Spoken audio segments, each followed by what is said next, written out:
अस्सलामुअलैकुम। हमराज आ रहा है, हमराज आने वाला है, हमराज की कास्ट फाइनल हो गई है, हमराज की शूटिंग स्टार्ट हो गई है, हमराज रिलीज़ डेट आ गई है, हमराज के प्रोमोस, हमराज ऑन एयर हो गया है और ठुस सारी हवा निकल गई। इतना डिसअपॉइंटिंग, इतनी हाइप क्रिएट की गई इस ड्रामे की कि लगता था कि ये ड्रामा 2025 का सुपर हिट ड्रामा होगा, मतलब जैसे कि आएगा और छा जाएगा। लेकिन ऐसा कुछ नहीं हुआ। इस ड्रामे के आने से पहले इतनी वीडियोस देखने को मिली होंगी आप लोगों को कि हर वीडियो अच्छे खासे व्यूज़ ले रही थी, क्योंकि लोग इतने एक्साइटेड थे इस ड्रामे को लेकर। इस ड्रामे की कास्ट ही इतनी ज़बरदस्त थी, मतलब फ़िरोज़ खान और आयज़ा खान। वीडियो शुरू करने से पहले आप चैनल को सब्सक्राइब कर लें, बेल आइकॉन को प्रेस कर लें नई वीडियोस की नोटिफिकेशंस के लिए। तो आज की इस वीडियो में हम आपके सामने कुछ रीज़न्स रखेंगे, वो रीज़न्स जिनकी बिना पर ये ड्रामा लोगों ने देखना छोड़ दिया, जिसकी वजह से इसके व्यूज़ नहीं बढ़ रहे और ख़ास तौर पर जिस वजह से ये ड्रामा फ्लॉप कंसिडर हो रहा है। एक रीज़न तो इसके अंदर ऐसी है जो आपको अच्छा खासा शॉक कर देगी, जिसके ऊपर आपका बिल्कुल भी ध्यान नहीं गया होगा। तो जनाब, ये कौन सी हैं वो रीज़न्स जिसकी वजह से हमराज ड्रामा फ्लॉप है, आज इस वीडियो के अंदर आपको बड़े अच्छे से डिस्क्राइब करने वाले हैं हम। तो जो पहली और मेन रीज़न हमें समझ में आती है इस ड्रामे के फ्लॉप होने की, वो है ट्विस्ट का रिवील कर देना। यहाँ पर सारा अगर दो थी तो आप लोगों को चाहिए था कि अपनी ऑडियंस को कंफ्यूज रखते, अपनी ऑडियंस को इस तरह से प्रिटेंड करते कि ये ड्रामा के मतलब जहाँ पर कुछ लोगों का ध्यान इस एक्चुअल सारा पर जाता और कुछ लोगों का इस सारा पर जो इस time Aiza Khan lead play कर रही है। लेकिन आप लोगों ने वो जो मेन प्लॉट था, मेन ट्विस्ट था, उसको बहुत अच्छे से एक्सपोज करके ऑडियंस को क्लियर कर दिया कि अच्छा भैया ये बेचारी कसूरवार नहीं है, और अब पूरे ड्रामे में सिर्फ इसने अपनी बेकसूरी को साबित करना है, जो कि लोगों के लिए इतना इंटरेस्टिंग नहीं था।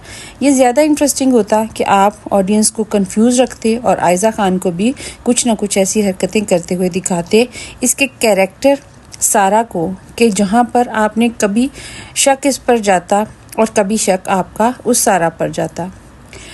अब दोनों सारा भले दिखाते, वो भी दिखाते, ये भी दिखाते, लेकिन ये चीज़ रिवील ना करते कि एक्चुअली में वो मर्डर किसने किया या किसकी वजह से हुआ।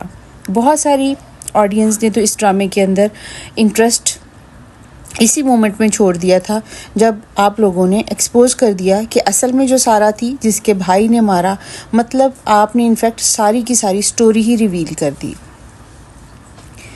मैं ये समझती हूँ कि ये जो इसके भाई के मारने वाला सीन या तो बहुत एंड पर जाके रिवील करते और ये कोई ऐसा ट्विस्ट ना होता कि जिसको लोग ये कहते कि हाँ ये कोई इंडियंस वाला सीन है, कि एकदम से एब्रप्ट स्टोरी चेंज कर दी।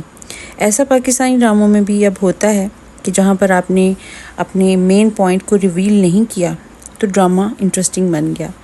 मेरी नज़र में ये पहली रीज़न है जिसकी वजह से हमराज ड्रामा इस हद तक फ्लॉप हुआ कि लोगों ने इसको देखना छोड़ दिया। इस ड्रामे के फ्लॉप होने की जो रीज़न्स हैं वो टॉप टू बॉटम हम लेके जा रहे हैं। पहले नंबर पर जो रीज़न बताई है वो सबसे बड़ी रीज़न है, और जो दूसरे नंबर पर रीज़न हम डिस्कस करेंगे वो दूसरी बड़ी रीज़न है, और इसी सीक्वेंस में फिर हम चलेंगे। नेक्स्ट नंबर पर कि ऐसी कौन सी रीज़न हो सकती है कि ये ड्रामा फ्लॉप हुआ, तो वो है हमारे साइम का फजूल रोल जो हमारे फ़िरोज़ खान को मिला है। फ़िरोज़ खान एक बहुत बड़े वाइब्रेंट किस्म के एक्टर हैं, बड़ी सेचुरेटेड एक्टिंग करते हैं, और ख़ास तौर पर इनकी जो ओवरऑल पर्सनैलिटी है इसके ऊपर ये सूट नहीं कर रहा। मतलब इतनी फजूल एक्टिंग है और इतना फजूल किस्म का रोल है कि जो फ़िरोज़ के ऊपर बेसिकली बिल्कुल भी जस्टिफाई नहीं हो रहा। मतलब ये कि इतना हाई प्रोफाइल एक्टर है जिसने पास्ट में इतने बड़े बड़े ड्रामास में काम किया, यहाँ पर आपको चाहिए था कि आप इसकी पर्सनैलिटी को, इसकी वाइब्रेंस को और ओवरऑल जो इसका एक इम्पैक्ट है फैंस के अंदर, उसको अच्छे से कैश करते। मेरे ख़्याल में ड्रामा प्रोड्यूसर इसको कैश करने में नाकाम हुए हैं और उन्होंने गलत बंदे को कास्ट कर लिया जो कि शायद नहीं बनता था। तो वो अपनी तरफ से भले मेहनत करता हो, लेकिन इतना डाउनग्रेडेड इसका रोल है कि मतलब भाई के पहले जूते पॉलिश कर रहा है फॉर नो रीज़न। अपने भाई को इतना प्यार करता है जो आज तक क्लैरिफाई नहीं किया कि भाई ऐसा क्या हुआ कि प्यार में इतना दीवाना था, और ख़ास तौर पर फिर इसकी जो एक्टिंग है वो बड़ी स्टूपिड है। तो जो चीज़ इसमें मुझे अच्छी नहीं लग रही, तो आई एम श्योर कि उसमें दूसरे लोगों को भी अच्छी नहीं लग रही होगी।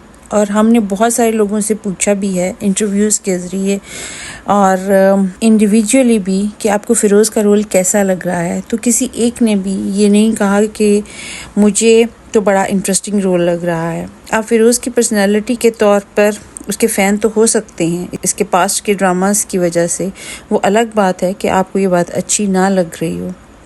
आपको सम टाइम होता है कि चाहे आप जिसके फ़ैन हो वो चाहे जितना मर्ज़ी स्टूपिड काम करे फिर भी आपको पसंद आता है इसका रोल, तो वो एक अलग रीज़न हो सकती है। लेकिन मेजॉरिटी केसेस में यही है कि लोग इसके रोल को पसंद नहीं कर रहे। थर्ड रीज़न की इस ड्रामे के फ्लॉप होने की वो ये है कि एक बहुत ही इजी केस जिसको इतना ज़्यादा कॉम्प्लिकेटेड किया जा रहा है। मतलब कि नॉर्मली होता है कि ड्रामा के अंदर या इस तरह के CID टाइप जो कोई भी सीजन्स होते हैं वहाँ पर केस बड़ा कॉम्प्लिकेटेड होता है, ऑडियंस को भी समझ नहीं आ रही होती कि इसको कैसे रिज़ॉल्व किया जाए।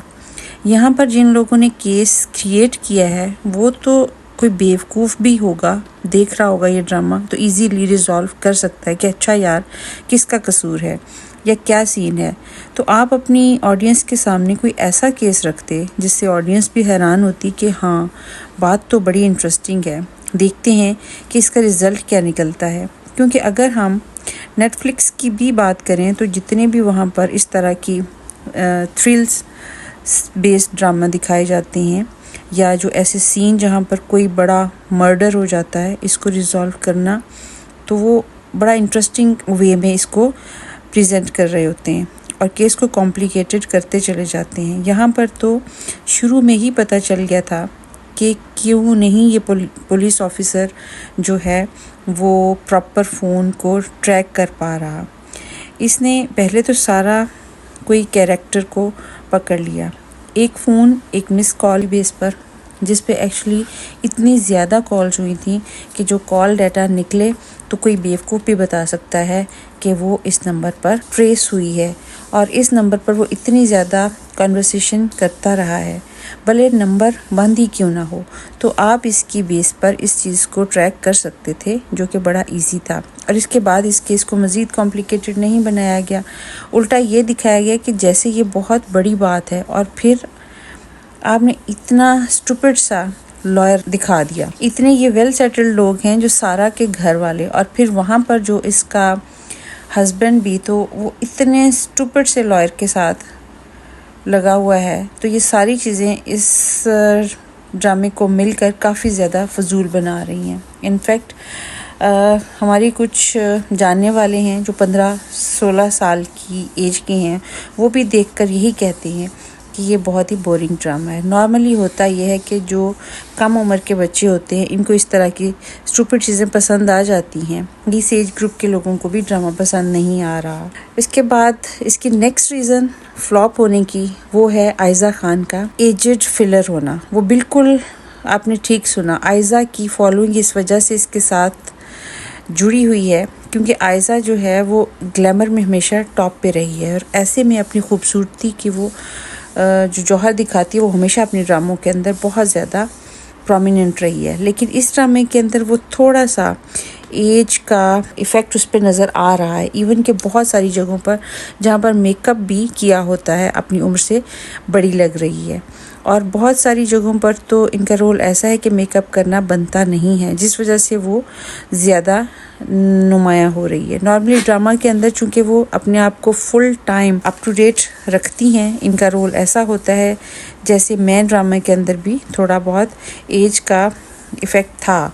बहुत ओवरऑल इनकी जितने भी सीन थे वो सारे प्रॉपर वो ड्रेसअप थे, मेकअप किया हुआ था, हेयर स्टाइल बना हुआ था, तो इसलिए इन लोगों ने इतना इस चीज़ को नोटिस नहीं किया। लेकिन इस ड्रामे के अंदर स्पेशली वो सीन जहाँ पर इसको जेल से बाहर लेकर आया जा रहा होता है, तो वहाँ पर ये आंटी आयज़ा खान लग रही होती हैं।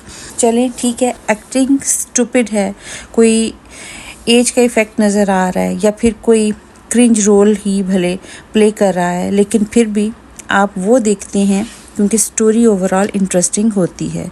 स्टोरी आपको ग्रैब कर लेती है अपने साथ। ज़रूरी नहीं है कि इसके अंदर कोई बहुत CID टाइप केस हो, ऐसे बहुत सारे ड्रामास पास्ट में गुजरे हैं। इनफैक्ट नॉर्मल होम पॉलिटिक्स के ड्रामे मिलियंस में व्यूज़ ले जाते हैं और लोग बड़ा इंटरेस्टिंगली इसको बैठकर देख रहे होते हैं। तो इसके पीछे रीज़न सिर्फ ये होती है कि स्टोरी बड़ी अच्छे से मज़ेदार सी लग रही होती है। आपको ओवरऑल जो भी प्लॉट होता है वो बड़ा आप इससे रिलेट कर रहे होते हैं, लेकिन इसके अंदर ऐसा कुछ भी नहीं है। इसके बाद जो रीज़न नज़र आती है इस ड्रामे के फ्लॉप होने की, वो है कि ड्रामा बहुत ज़्यादा स्लो है और ये चीज़ हर कोई फील कर रहा है, इसको ऑब्ज़र्व कर रहा है कि ड्रामे के जो टीज़र्स जो हमने आज से 3 महीने पहले देखे थे, इसका जो दूसरा तीसरा टीज़र आया था वो अब जाके पॉइंट कहीं रिवील हुआ है कि मतलब पूरे इसको पुलिस भी लेकर जा रही है। मतलब बहुत स्लो इसकी जो डेवलपमेंट है वो फास्ट नहीं हो रही, जो डेवलपमेंट है वो बहुत स्लो है। और आपने पास्ट में देखा होगा कि इस तरह के ख़ास तौर पर जो ड्रामे होते हैं थ्रिलर जिनको हम बोलते हैं, जिनके अंदर कोई केस आ गया होता है, तो वो उसमें जल्दी जल्दी डेवलपमेंट होती है, लेकिन इस ड्रामे के केस में ऐसा कुछ नहीं है। तो ये थी वो वजूहात जिनकी बिना पर ये ड्रामा फ्लॉप हुआ है और अभी तक ऑडियंस की, अपने देखने वालों की तवज्जो हासिल करने में नाकाम रहा है। आपको ये ड्रामा कैसा लग रहा है, इसकी कितनी एपिसोड्स आपने देखी हैं और इस ड्रामे की कौन सी ऐसी चीज़ आपको लग रही है कि जिसकी वजह से ये ड्रामा अच्छा जा रहा है या कि फ्लॉप हो रहा है? हमारे साथ कमेंट बॉक्स में ज़रूर शेयर कीजिएगा। जुड़े रहिए फैंटास्टिक हब के साथ इसी तरह की फैंटास्टिक वीडियोस के लिए।